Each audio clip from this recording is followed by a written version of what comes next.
Deputy speaker ने किया, जिस तरीके से आवाम के मैंडेट के ऊपर डाका डाला गया, पूरे मुल्क के जो सीनियर कानूनदान हैं वो यकसू हैं कि ये जो रूलिंग है स्पीकर की आइन और कानून के खिलाफ है।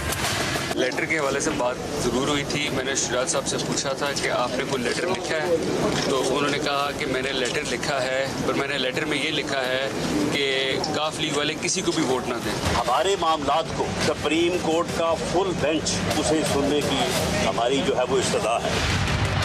हम तो तौहीन अदालत में नाअहल भी हो जाते हैं। कौम जानना चाहती है कि वो कौन सी सुलेमानी टोपी है कि जो इमरान नियाजी को कानून से बालातर रखती है।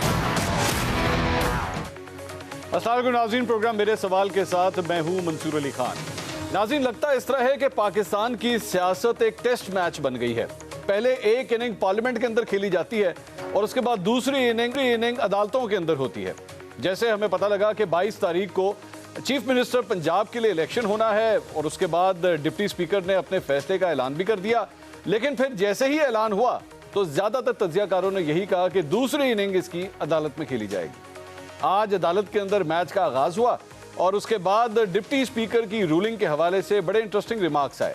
अभी वो रिमार्क्स आ ही रहे थे कि सियासतदानों की जानिब से, खासतौर पर मुस्लिम लीग नून की जानिब से ये कहा गया कि जनाब ये जो बेंच बार बार एक जैसा ही बन रहा है, हमें इसके ऊपर भी एतराज है, फुल कोर्ट होना चाहिए क्योंकि मामला बड़ा सेंसिटिव है।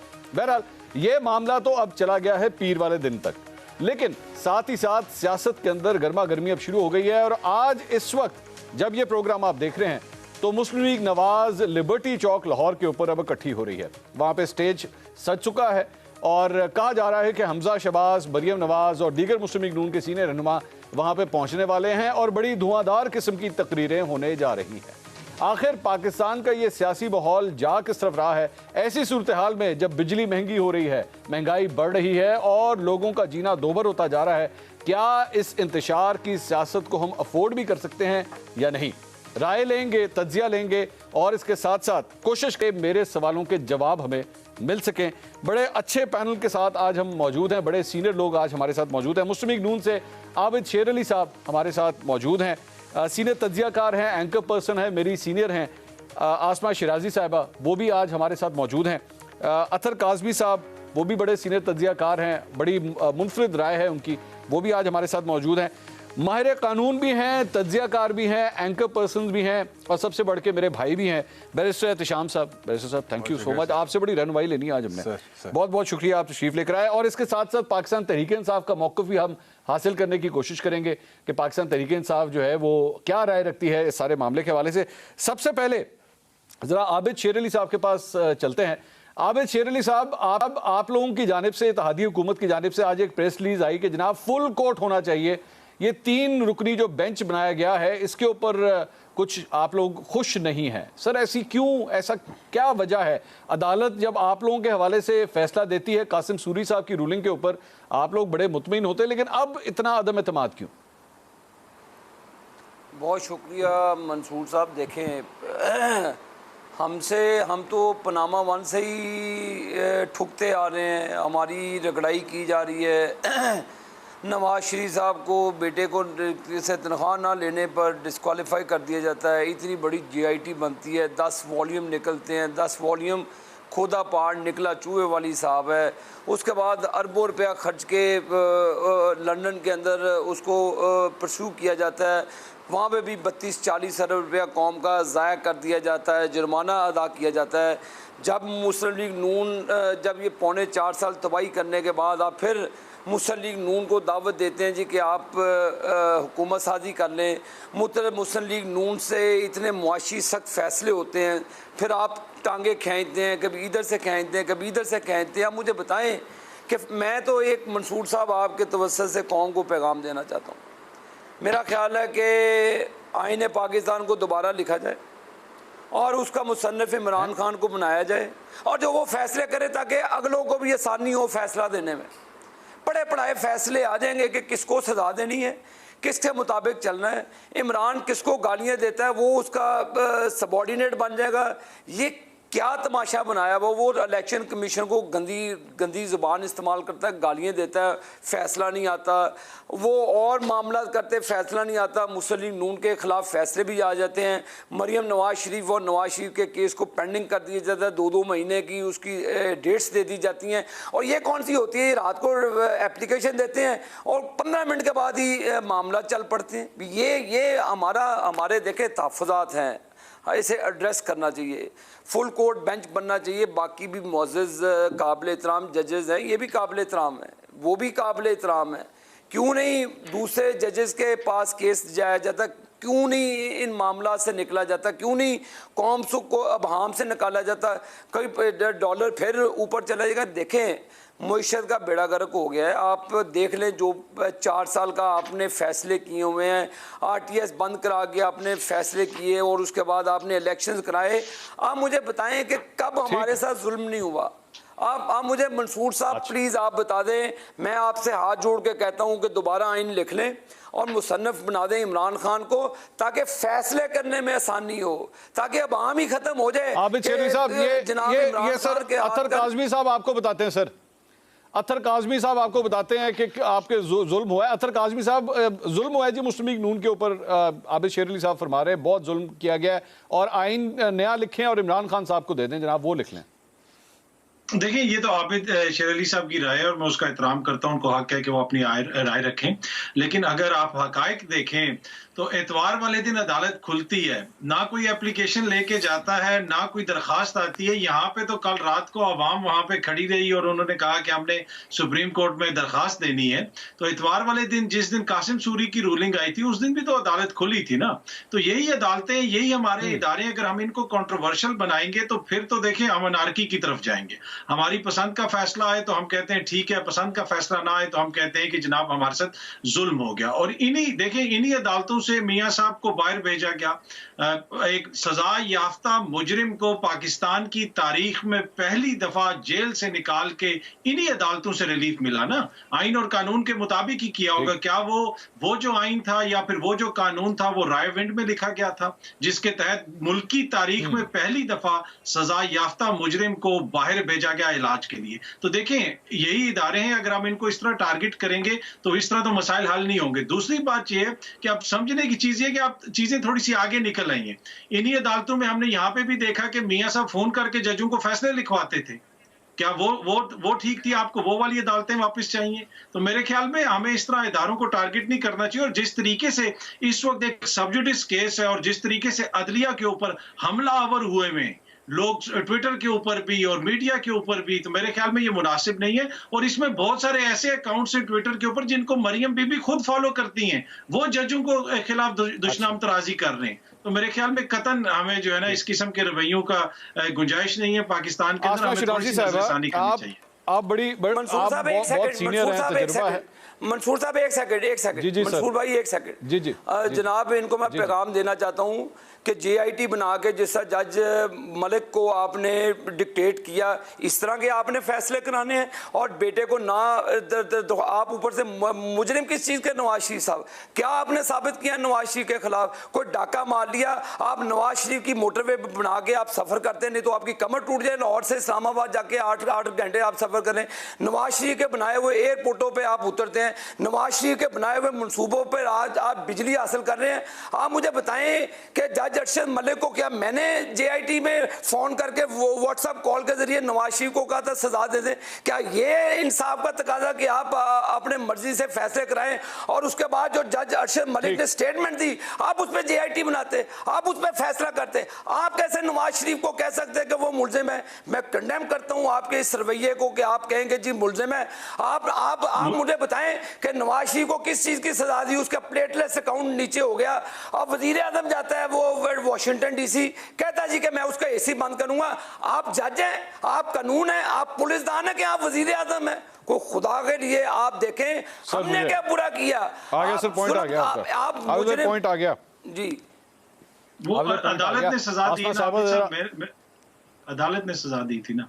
जी जी, इसलिए वो जेल में थे। अदालत ने सजा दी थी, सजा याफ्ता मुजरिम ही है, आप उससे इख्तलाफ कर सकते हैं, उसके कोई खिलाफ अपील मुजरिम कर नहीं सकते हैं। है, वो मोहसिन है पाकिस्तान के। बैरिस्टर साहब ये सारी जो भी ये कहानी चल रही है, इसको किस तरह देख रहे हैं आप? ये एक पॉलिटिकल मूव है या ये एक्चुअली जेन्युइनली केस जिस तरह परस्यू हो रहा है, एक कंसर्न है? जजेस ने कहा है कि जनाब जो रूलिंग दी है डिप्टी स्पीकर ने वो हमारे फैसले के मुताबिक नहीं थी, उसको गलत इंटरप्रेट किया गया। क्या इंटरप्रिटेशन है सर?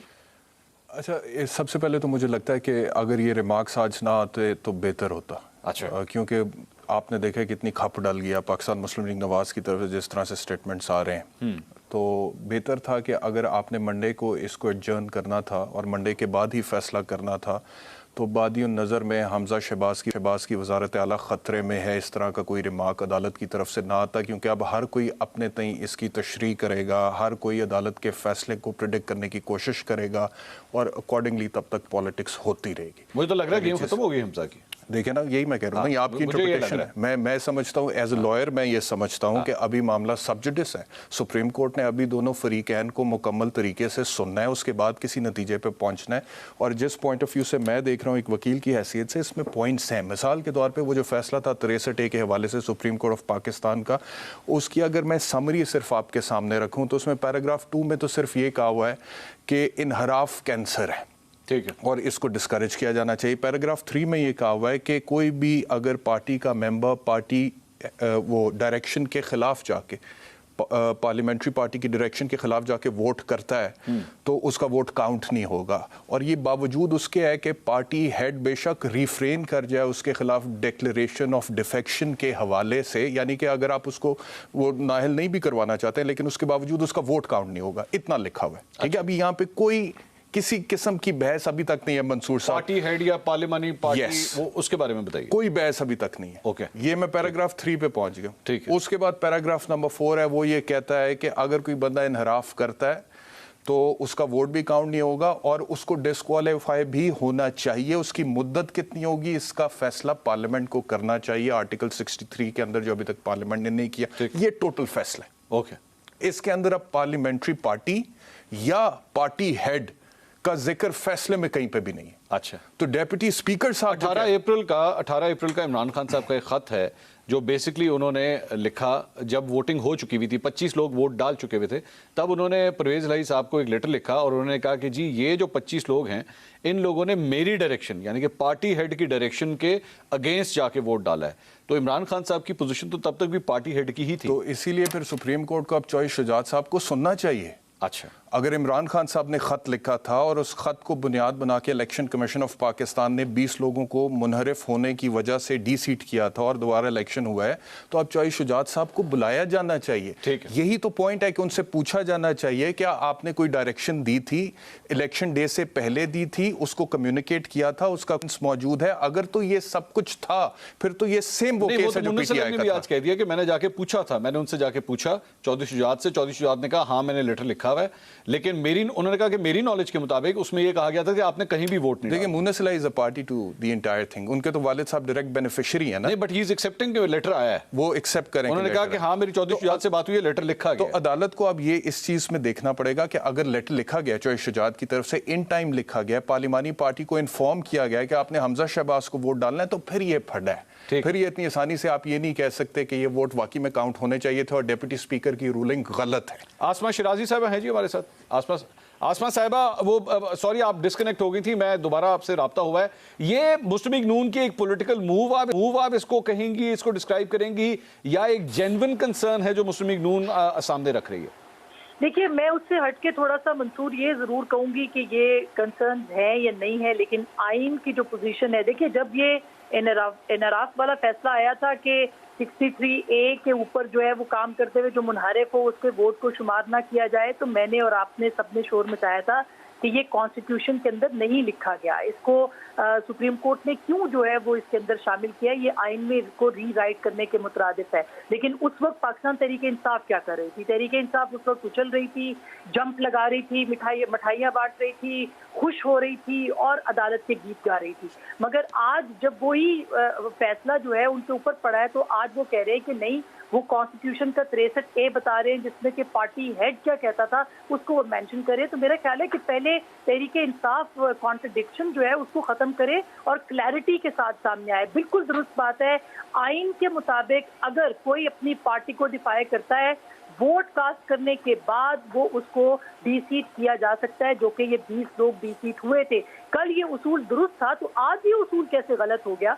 और चौधरी शुजात साहब को क्या किसी ने चैलेंज कर रखा है कि वो पार्लियामेंट्री लीडर हैं या नहीं है, वो पार्लियामेंट्री हेड है या नहीं है? वो इस वक्त पाकिस्तान की उस जमात के जिसके 10 लोगों ने वोट किए हैं उसके वो सरबराह हैं, उसके वो कायद हैं, उन्होंने टिकट बांटे, उन्होंने अपने लोगों को जो है वो इंस्ट्रक्शंस दी कि किस तरह से इलेक्शन जीतना है, उन्होंने निगोशिएट किया, उन्होंने बातचीत की। अगर उनके बांटे हुए टिकट जो हैं उनकी बात नहीं मानते तो फिर मुझे ये बताइए कि फिर किसकी बात मानी जाएगी? वही इमरान खान साहब जो 4 अप्रैल को खत लिख रहे थे और ऑर्डर्स कर रहे थे, वो इमरान खान साहब का खत दुरुस्त था और चौधरी शुजात का जो खत है वो गलत है। तो मेरा ख्याल है कि आइन के मुताबिक चलना चाहिए, किसी की मंशा के मुताबिक नहीं चलना चाहिए। अतर काज़मी साहब से जरा मैं राय लूं इसके ऊपर, तो कबूल करेंगे, मुझे इजाजत दीजिए। अदलिया का ये फैसला होगा तो कबूल करेंगे, ऐसा नहीं होना चाहिए। तो कॉन्स्टिट्यूशन फिर कॉन्स्टिट्यूशन को बंद कर दें, उसको लपेट के साइड पे रख दें अगर आपने अपनी मर्जी की इस्तेलाह उसमें इस्तेमाल करनी है और तशरीह करनी है। तो अतर काज़मी साहब, आसमा साहिबा जो बात कर रही हैं और उसके अंदर मैं जरा थोड़ी सी एडिशन करके मेरा ये सवाल है कि आर्टिकल 63A का मकसद ये था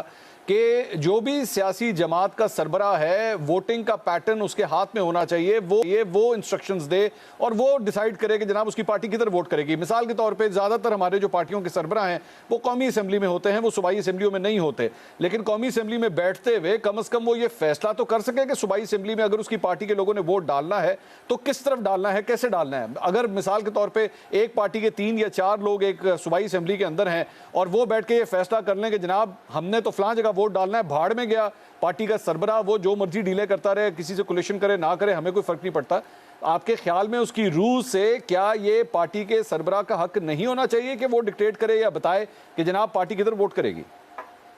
जी, एक तो देखें जिस तरह ये मामला सब जुडिस है, मौजूद अदालत इसका फैसला करेगी, लेकिन आपने बड़ा इंपॉर्टेंट क्वेश्चन किया, आपने रूह का जिक्र भी किया। देखें यहाँ पे ये है कि ये पहला इलेक्शन नहीं है, ये इलेक्शन का रन ऑफ है, ये उसी इलेक्शन का तसलसल है। पहले आपने जब परवेज इलाही को वोट डाले उस वक्त क्या कोई इस तरह की हिदायत दी गई थी? अचानक क्या हुआ कि जब रन ऑफ होने लगा तो कहा कि वही हमारा जो अपना जमात का कैंडिडेट है, आपने उसको वोट नहीं डालना। दूसरी बात यह है कि पहले जो तनाजा ये था कि पीटीआई के लोग किसी दूसरे को वोट डाल रहे थे, यहाँ पे तो एक जमात है, उसका अपना कैंडिडेट है, उन सब ने अपनी जमात के लीडर को वोट डाले, तो क्या आइन की रूह से? लेकिन अतर साहब एक मेरा सवाल, अतर साहब मैं आपकी पॉइंट आ गया, मेरा एक सवाल, सादिक संजरानी को जब चेयरमैन सेनेट बनाया गया था, उस वोटिंग में जब बनाया गया था, उस वोटिंग में पाकिस्तान तहरीक इंसाफ और पाकिस्तान पीपल्स पार्टी इकट्ठे थे, उन्होंने बनाया। बाद में जाके सादिक संजरानी के खिलाफ तहरीक अदम एतमाद आई तो पाकिस्तान पीपल्स पार्टी भी उसका हिस्सा थी। सियासी जमातों के टैक्टिक्स और सियासी जमातों के फैसले तो तब्दील होते रहते हैं। ये वही मतलब परवेज इलाही साहब है जिनको इमरान खान साहब पंजाब का सबसे बड़ा डाकू कहते थे, लेकिन उसे ही अपना सीएम बनाने के लिए भी वो राजी हो गए। सियासी जमातों में तो ये होता रहता है, लेकिन क्या इसकी कोई टाइम लिमिट है कि जनाब आपने एक पहले राउंड से पहले जो फैसला कर लिया वही काउंट होगा, दूसरे और तीसरे राउंड में आप फैसला नहीं तब्दील कर सकते? देखिए ये इलेक्शन के दरमियान में एक फैसला हुआ ना, देखिए उसी इलेक्शन का तसलसल है। बाकी आपकी बात बिल्कुल दुरुस्त है कि सियासी जमातों के फैसले चेंज होते रहते हैं। बीबी की जो कातिल लीग थी जिसके ऊपर बीबी के शहादत का इल्जाम लगाते थे, जरदारी साहब ने जाके उन्हीं के घुटने पकड़ लिए, तो ये तो हम पूरी कौम ने देखा, तो वो तो चीजें चेंज होती रहती हैं। उससे कतई नजर अब अदालत ने यह फैसला करना है कि ये उसी इलेक्शन का तसलसल था, उसके बीच में अचानक क्या हुआ कि राय उन्होंने तब्दील कर दी। और दूसरी बात, आइन का जो कानून और स्पिरिट है वो बड़ा इंपॉर्टेंट है। क्या जो स्पिरिट है वो ये बता रहा है कि यहाँ पे एक जमात अपने ही बंदे को वोट नहीं डाल सकती जो उनका अपना कैंडिडेट है?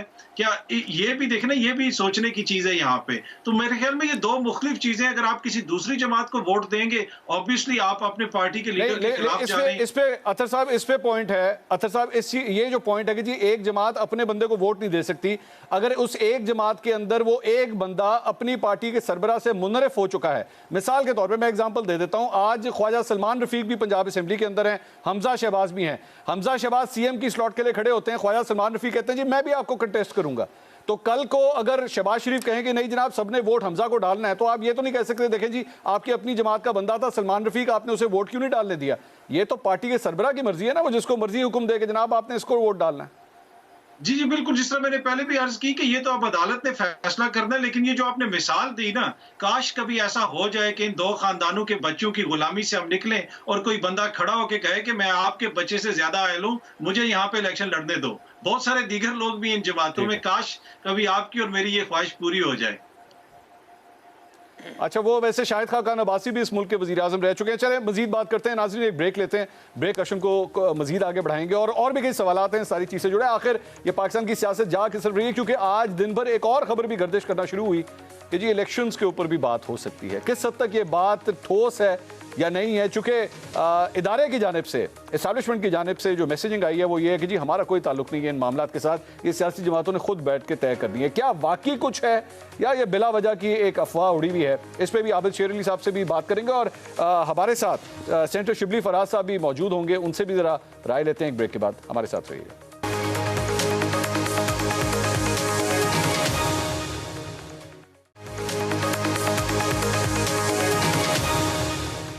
नाज़रीन, welcome back after the break. हम बात कर रहे हैं आज जो भी अदालती कार्रवाई हुई है उसके ऊपर भी, और उसके जो सियासी मुहर्रकात हैं उसके ऊपर भी डिस्कशन हो रही है। सेनेटर शिबली फराज साहब, पाकिस्तान तहरीक इंसाफ के सीनियर रहनुमा, भी हमारे साथ सुबह टेलीफोन लाइन पर मौजूद है। शिबली फराज साहब, एक जो सबसे इंपॉर्टेंट पॉइंट है जो ज़्यादातर तजियाकार भी पूछ रहे हैं वो ये है कि कासिम सूरी साहब की जब रूलिंग आई थी, जब उन्होंने तहरीक अदम-ए-एतमाद को फारिग कर दिया था, तो उस वक्त जब ये मामला गए थे कोर्ट के अंदर, तो आप लोगों ने उस वक्त एतराज़ किया था कि जनाब अदालत जो है वो हाउस की प्रोसीडिंग्स को जो है वो चैलेंज नहीं कर सकती, वो नहीं इसको चेक कर सकती। लेकिन कल जो कुछ हुआ है, इस दोस्त मजारी साहब ने जो अपनी रूलिंग दी है, अब उसको लेके आप लोग खुद अदालत पहुंचे हैं, तो सर वो जिस तरह सोहेल वड़ाई साहब कहते हैं, क्या ये खुला तजाद नहीं? पहली बात तो ये है कि जो कासिम सूरी ने जो रूलिंग दी थी उस पर तो अदालत का जो भी फैसला आया है वो आ गया है। वो सिचुएशन इस लिहाज से मुख्तलिफ थी कि उसमें एक मुल्क में बहुत बड़ा एक नेशनल सिक्योरिटी का इशू आ गया था जो कि सब चीज़ों पे हावी होता है, जिसमें कि ये उस वक्त वो के लॉ मिनिस्टर ने जो प्रेजेंटेशन दी थी पार्लियामेंट को कि ये इस तरह साइफर के ज़रिए एक साजिश हुई है, तो वो उसी साजिश का एक्चुअली जो कंप्लीशन थी, एग्जीक्यूशन थी, वो उसी दिन उस वक्त हो रही थी। तो स्पीकर का ये बनता था कि वो इस इशू को पोस्टपोन करे और वोटिंग को मौखिर करे, और जो सबसे ज़्यादा अहम चीज़ जो होती है वो नेशनल सिक्योरिटी होती है। यहाँ पे कोई नेशनल सिक्योरिटी का इशू नहीं था, यहाँ पे प्योर एक माफिया है जो कि हर तरीके से इक़्तिदार से चिमटा रहना चाहती है। आबिद शेर अली साहब, ये आपने गुफ्तगू सुनी सर, ये दोनों में ये फ़र्क है। आप वो कह रहे थे ना कि ये नहीं हो सकता कि सिर्फ हमारे साथ ही सब कुछ हो।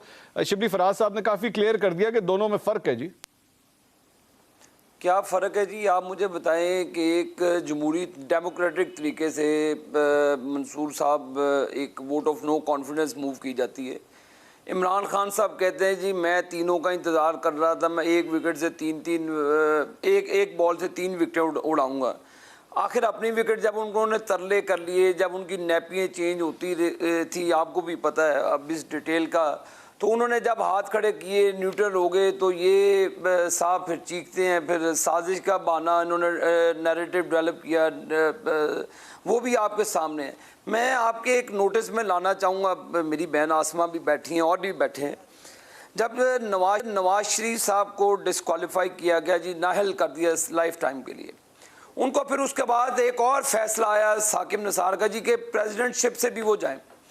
हमारे 12 जो लोग थे सेनेट के अंदर, आज तक वो पार्टी के सिंबल के ऊपर, मंसूर साहब आपको याद होना चाहिए कि वो पार्टी के सिंबल पे नहीं है कि ताकि उनको जिधर मर्जी वोट डलवा लें। इन्होंने पूरी कोशिश की, हमारी सादिया अब्बासी साहबा को डिस्क्वालीफाई किया गया, हारून अख्तर को डिस्क्वालीफाई किया गया, लेकिन उसी बेस पर फैसल वाडा को 3 साल दिए गए। जो इनका डिप्टी स्पीकर बैठा था सूरी, 4.25 साल फेक डिग्री, जाली कागजात के ऊपर स्टे ऑर्डर पे 4.25 साल चलता रहा। उस वक्त किसी को कोई ना आइन की परवाह ना किसी चीज़ की परवाह, चले उनकी मर्जी है। आप मुझे बताएं कि नवाज शरीफ साहब ने जब टिकट अवार्ड किए, पार्टी हेड थे, जब साकिब निसार ने कहा जी कि ये नहीं मानते, उसके बाद पार्लियामेंट्री लीडर थे राजा जफरुल हक साहब, उनके सिग्नेचर से उन्होंने माना ही नहीं। ये रिकॉर्ड का हिस्सा है। मंसूर साहब निकाले सेनेट का वो इलेक्शन 2018 का, लाए जजमेंट साकिब निसार साहब की, जिसमें राजा जफरुल हक हमारे पार्लियामेंट्री पार्टी के लीडर थे, हेड थे। उनके जब नवाज शरीफ साहब का उन्होंने लेटर नहीं माना तो माना उन्होंने हमारे पार्लियामेंट्री पार्टी के लीडर का भी नहीं था। अब देखे ना, नून लीग की बारी है, मीठा मीठा हब हब, कड़वा कड़वा थू थू, ऐसे नहीं होता। नहीं आबिद साहब, मुझे एक बात बताएं, उसके ऊपर आबिद साहब एक मिनट मेरा सर सवाल सुन लीजिएगा। आपकी आर्गुमेंट से ये लग रहा है, जाहिर बात है मुझे नहीं पता कल को फैसला क्या आता है, लेकिन अगर फैसला आप लोगों के खिलाफ आया तो मुझे लग रहा है आप लोगों ने उसके अगेंस्ट प्रोटेस्ट करना है और आपने मानना नहीं है फैसला, ग्राउंड जैसे इसका तैयार कर रहे हैं। मैं तो मंसूर भाई, मैं तो आपके सामने अपना केस प्रेजेंट कर रहा हूँ। माजी में जस्टिस साकिब निसार साहब, जस्टिस खोसा साहब, उनकी आप उनकी जजमेंट तो मंगाएं प्लीज, पढ़ दे कौम के सामने कि नवाज शरीफ साहब ने बीइंग हेड एक लेटर पे अपने सेनेट के लोगों का टिकट इशू किया। उसके बाद सुप्रीम कोर्ट ने एतराज किया। हमारे पार्लियामेंट्री लीडर थे उस वक्त राजा जफरुल हक साहब, तो वो शहबाज शरीफ साहब सदर थे, कायद हमारे नवाज शरीफ साहब थे। उन्होंने हमारे पार्लियामेंट्री पार्टी के हेड का वो फैसला अदालत उस्मा ने नहीं माना, रिकॉर्ड का हिस्सा है। आज भी आप जो 25 मुनर्रफ अफराद हैं, एक सेकंड लूंगा, 25 लोगों का फैसला आपने, मैंने, आसमा बहन ने या मेरे भाई अतर साहब ने नहीं किया, ये फैसला अदालत उस्मा ने किया। या तो फिर वो लोग बहाल हो जाएं, उनकी वैलिड रीजन होगी, या ये चीजें कैसे, ये देखे ना, एक ही सड़क पे एक ही तरफ ट्रैफिक चलाएं, ये दो राह ट्रैफिक वन वे पे नहीं चला तो सर दूसरी साइड पे तो यही मसला फंसा है ना सर, दूसरी साइड पे भी तो यही मसला फंसा है। जरा मैं यही अच्छा चले, मैं यही सवाल शिबली साहब से भी कर लेता हूं, आपसे तो मैंने पूछ लिया, मैं शिबली साहब से भी कर लेता हूं। चलें, अगर आपके अगेंस्ट फैसला आया, शिबली साहब ये बताइए कि अगर आपके अगेंस्ट फैसला आया, यानी हमजा शहबाज को एक्चुअली कंटिन्यू कर दिया गया, उनको वजीर आला बरकरार रखा गया, तो फिर तहरीक इंसाफ क्या उस फैसले को आप कबूल करेंगे या नहीं करेंगे? देखें, हम तो आइन की बालादस्ती में यकीन रखते हैं और हम ये समझते हैं कि जो भी फैसले होंगे वो आइन और कानून के मुताबिक होंगे। फैसला अगर हमारे हक में नहीं आता तो ये कोई नई बात नहीं होगी। असल चीज़ क्या है कि हम इस वक्त जो खड़े हैं जिस जगह पर, जिस तरह के मुल्क की सूरत हाल है, मुआशी हो गई, सियासी हो गई, इस अदम इस्तेकाम से हम दो चार हैं, और जिस तरीके से इस मुल्क पे मुसलत कर दिए गए हैं वही चोर डाकू, तो अवाम तो बड़े शदीद गम गुस्से में है। और अवाम जो है हमारे साथ खड़ी हुई है, इमरान खान के साथ खड़ी हुई है, और हमारा मुतालबा फिर वही आता है कि इन बहसों में पढ़ने के बजाय इसके कि मुल्क जो कि रोज़ाना की बुनियाद पर नीचे जा रहा है, उसको हम एक ठहराव दें और हम नए फ्रेश इंतखाबात चाहते हैं, और हमारा कोई डिमांड नहीं है। ये बड़ा अच्छी बात है, ये जो आपने कही है ना, फ्रेश इंतखाबात चाहते हैं। आसमा साहिबा, मुझे जरा खबर वाली साइड पे आइए सर, बड़ा टाइम हो गया सर। जी जी जी, एक सेकंड, एक मिनट। जब हम जब इंतखाबात का मुतालबा कर रहे थे पीडीएम के, ये तो कहते थे हम एक दिन पहले भी नहीं करवाएंगे इंतखाबात। अब क्या मसला हो गया? अब कौन सा गम गुस्सा आ गया जी अवाम के ऊपर? आपके मामला ठीक हो, हमें तो पनामा वन से विक्टिमाइज हैं हम चीजों के। हमारी लीडरशिप को इलेक्शन में सर मुझे जरा आसमा साहिबा से सर पॉइंट लेने दें, आप मर्दों की तरह। सर आसमा साहिबा से जरा रहनुमाई लेने दें। आसमा साहिबा, मुझे ये बताइए, क्योंकि ये आज एकदम गुफ्तगू शुरू हुई है कि जनाब इलेक्शंस हो सकते हैं, प्रेशर डेवलप हो रहा है, बात हो रही है कि आए जी बैठ के बात करते हैं, लेकिन इदारे की जानिब से इसको डिनाई किया गया। आपके पास कोई खबर है इस सिलसिले में? देखिए, बिल्कुल तरदीद तो की गई है, लेकिन इससे पहले ही जो कॉलिशन है वो इस नतीजे पे पहुंच चुकी थी कि मामला जो है वो दुरुस्त नहीं है, और जो पूरी सपोर्ट है वो अभी तक ये कॉलिशन की जानिब से जो मुख्तलिफ लीडर्स हैं उनकी तरफ से ये बात हुई है कि ये सपोर्ट अभी भी इमरान खान साहब को जो है वो दी जा रही है।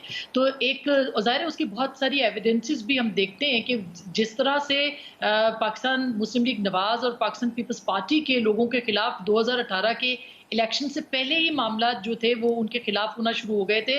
वो मामला अभी तक जो है वो इमरान खान साहब के साथ देखने को नहीं मिले, और इसमें शायद किसी और की नहीं, खुद इस कॉलिशन की कमजोरी ज्यादा नजर आती है। लेकिन बहरहाल अब वो ये इल्जाम दे रहे हैं कि उनको फ्री हैंड नहीं था। फ्री हैंड किसकी तरफ से नहीं था, आपको किसने रोका था? आप आए थे तो पूरी तैयारी के साथ आए थे, तो अब बहुत इल्जाम आपने लगाए, लेकिन केसेस या मुकदमात जो है वो हमने नहीं देखे जो कि बनाए गए। लेकिन एक बात जो है वो बहुत इंपॉर्टेंट है, वो ये है कि अगर ये खबर दुरुस्त है कि वो नरम मुदाखलत की बात कर रहे हैं कि हम जो है थोड़ा सा इंटरवेंशन करेंगे या इंटरफेरेंस उनकी होगी, तो उनको ये बिल्कुल ये इस्टेब्लिशमेंट को खुले अपने जहन से ये निकालना चाहिए। उनकी इंटरफेरेंस और इंटरवेंशन की वजह से पाकिस्तान यहाँ पे आके खड़ा हुआ है। उन्होंने एक पूरा स्टेज तैयार किया, उन्होंने पूरे तरीके से एक मुल्क के मुआशरे के, पाकिस्तान के मीडिया को हाईजैक किया, एक खास नैरेटिव को प्रमोट किया, पाकिस्तान के कौमी सियासतदानों को जो है वो चोर और डाकू कहलवाया, और उसके बाद वो साइड पे हो गए। तो मेरा ख्याल है कि ये अगर वो इंटरफेरेंस अब करना चाहते हैं तो उनको बिल्कुल नहीं करनी चाहिए। ये उनका कोई आईनी इख्तियार नहीं है। पाकिस्तान के सियासतदान, भले वो इमरान खान साहब हों, भले वो दूसरे लीडर्स हों, उन सबको मिलके इसके ऊपर मामला करना है, और इसका प्लेटफॉर्म जो है वो सिर्फ और सिर्फ पार्लियामान है। पार्लियामान के अंदर बात होनी चाहिए। क्या वजह है कि इमरान खान साहब जो है वो पार्लियामेंट में नहीं आते हैं और वो कहते हैं कि रियासती इदारे जो है मुदाखलत करें, और क्या वजह है कि वो इस तरह का जो है वो ट्वीट करते हैं कि रियासती इदारे मुदाखलत करें? क्योंकि उनको भरोसा अभी तक रियासती इदारों के ऊपर है। तो मेरा ख्याल है कि ये बिल्कुल वाज़ेह होना चाहिए इसके ऊपर, और सियासतदानों को इसके ऊपर स्टैंड लेना चाहिए कि ये उनका इख्तियार नहीं होना चाहिए कि वो डायरेक्ट करें कि अक्टूबर में इलेक्शन है या नवंबर में। हाँ, सियासतदानों को ये फैसला जरूर करना चाहिए पार्लियामान के अंदर। अतर काज़मी साहब, क्या ये ज़रूरत है कि नहीं कि एस्टैब्लिशमेंट अपने आप को दूर रखे, लेकिन इमरान खान साहब ये कहते हैं कि नहीं जी आप बीच में आए, इंटरवीन करें? क्या होना चाहिए सर, आपकी क्या राय है? देखिए, ये जो हुकूमत इस वक्त हुकूमत में बैठे हुए, ये किसके हवाले से कहते हैं कि उन्होंने हमारे हाथ बांध दिए, हमें वो करने ही नहीं दे रहे? देखिए, ये एस्टेब्लिशमेंट के कंधों के ऊपर बैठ के आए हैं। इस वक्त आपके यहाँ एक कौमी हुकूमत कायम है जिसको एस्टेब्लिशमेंट लेके आई है, तमाम जमातें इसके अंदर हैं। तो ये हमसे क्यों पूछ रहे हैं, या इमरान से या किसी और से क्यों पूछ रहे हैं कि क्या करना चाहिए? भाई, आप तो कौमी हुकूमत है एक तरह की, सारी जमातें तो इकट्ठी होगी, आपके पास तो हल होना चाहिए। बाकी जहां तक एस्टेब्लिशमेंट के रोल का किरदार है, देखिए माजी में मियां साहब भी इस हवाले से एक वाज़ेह मौक़िफ़ रखते थे, दीगर जमातें भी वाज़ेह मौक़िफ़ रखती थी, लेकिन होता यह है कि जब ये इक़्तिदार से बाहर होते हैं तब तो मौक़िफ़ बड़ा वाज़ेह होता है, इक़्तिदार में आके मौक़िफ़ तब्दील हो जाता है। अब जो डेमोक्रेट्स हैं, जो जेन्युइन डेमोक्रेट्स हैं, चाहे वो पीटीआई के अंदर हैं या नून लीग में या पीपल्स पार्टी में या किसी और जमात में, इन्होंने फैसला करना है कि आपने एस्टेब्लिशमेंट के रोल को यहाँ पे कर्टेल करना है या एस्टेब्लिशमेंट के रोल को इसी तरह लेके चलना है। तो बॉल जो है वो जमहूरी जमातों के कोर्ट में है। अगर ये सारी जमातें मिलकर कोई फैसला कर लेंगी तो हम एक नई सिमत में चलेंगे, अदरवाइज यही गुफ्तगू आज से 5 साल बाद हम दोबारा कर रहे होंगे। तो बैरिस्टर साहब, यहाँ पे इसमें एक चीज़ जो मैं बार बार देख रहा हूँ, मैं अब ज़रा सियासत से हटके अगर मैं सिर्फ इदारों की मैं बात करूँ, ख़ास तौर पे मैं सुबह से देख रहा हूँ कि मुस्लिम लीग नून अब जजेस के ऊपर अटैक्स कर रही है। इससे पहले जब वो कासिम सूरी वाला मामला आया था तो चीफ जस्टिस के हवाले से ऐसी गुफ्तगू, ऐसी अल्फाज इस्तेमाल किए गए थे। इदारा क्या कर सकता है इस सिलसिले में, अपने आप को किस तरह प्रोटेक्ट कर सकता है इस किस्म के कीचड़ से? सबसे पहले तो यही करना चाहिए था कि आज को इस तरह के रिमार्क्स ना देते। अच्छा, देखिए ना, अब वो रिमार्क जो आया है अदालत की तरफ से, मरियम नवाज साहिबा का ट्वीट, अगर इंसाफ के ईमान भी धौंस, धमकी, बदतमीज़ी और गालियों के दबाव में आकर बार बार एक ही बेंच के जरिए मखसूस फैसले करते हैं, अपने दिए फैसलों की नफ़ी करते हैं, सारा वजन तराजू के एक ही पलड़े में डाल देते हैं, तो इसे यकतरफा फैसलों के सामने सर झुकाने की तवक्को हमसे ना रखी जाए। बहुत हो गया।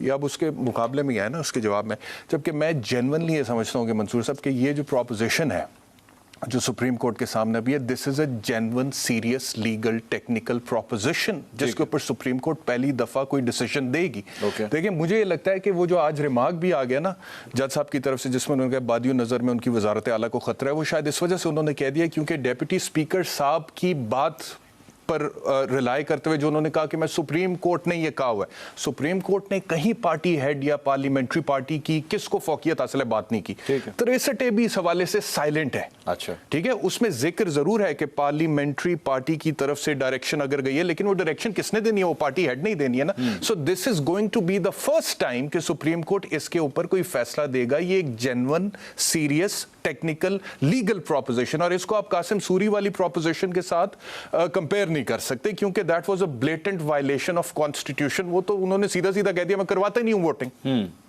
आर्टिकल 5 के बुनियाद पे, तो वो गलत था।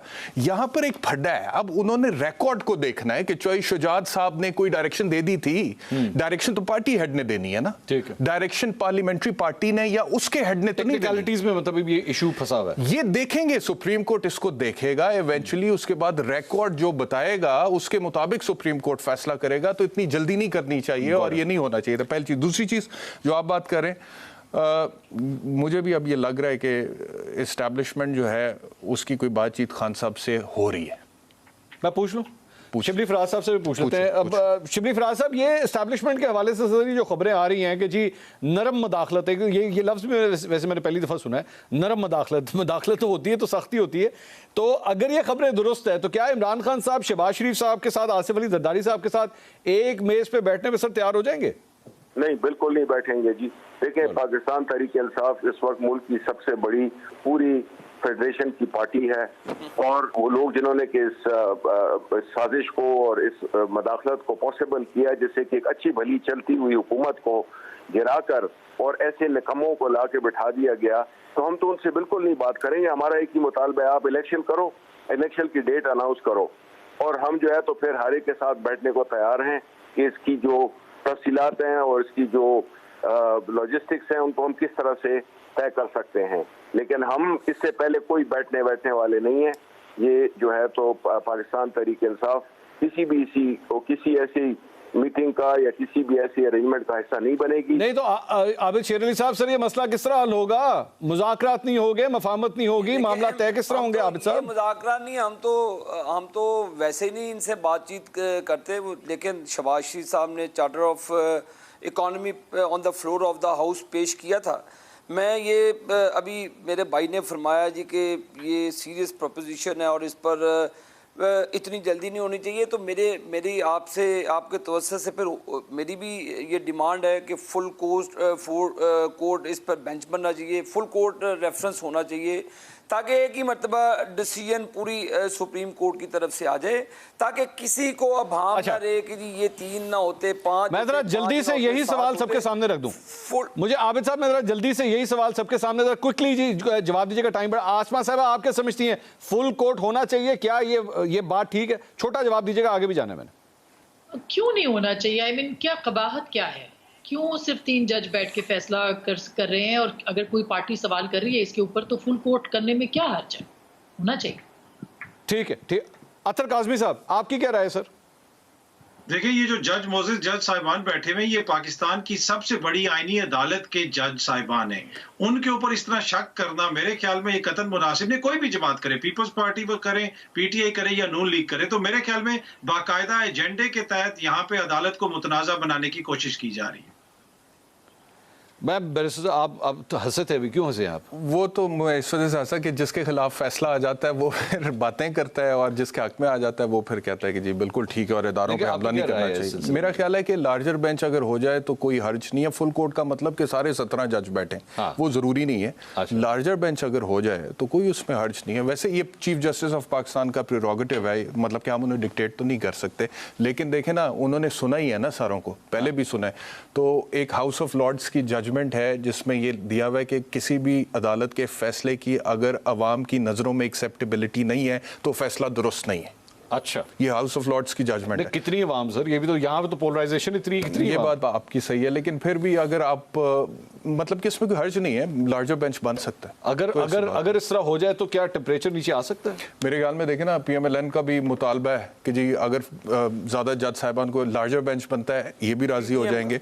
और ये मैं जैसे आपसे अर्ज कर रहा हूँ कि ये एक सीरियस जेन्युइन लीगल प्रोपोजिशन है। आर्टिकल 63A की इंटरप्रिटेशन, वो तो 4 पेज का ऑर्डर है मंसूर साहब, और वो शॉर्ट ऑर्डर है, वो डिटेल्ड ऑर्डर नहीं है। बहुत इस पे बहुत हमें इंटरप्रिटेशन चाहिए। बहुत शुक्रिया बैरिस्टर एहतशाम साहब, आसमा शिराजी साहिबा, आबिद शेर अली साहब, अतर काज़मी साहब आपका, और सेनेटर शिबली फराज साहब, बहुत बहुत शुक्रिया आप सबका। नाज़रीन, प्रोग्राम से अब तक लेते हैं। कोशिश हमने की कि जो सवालात हैं उनके जवाब आप तक पहुंचा सके।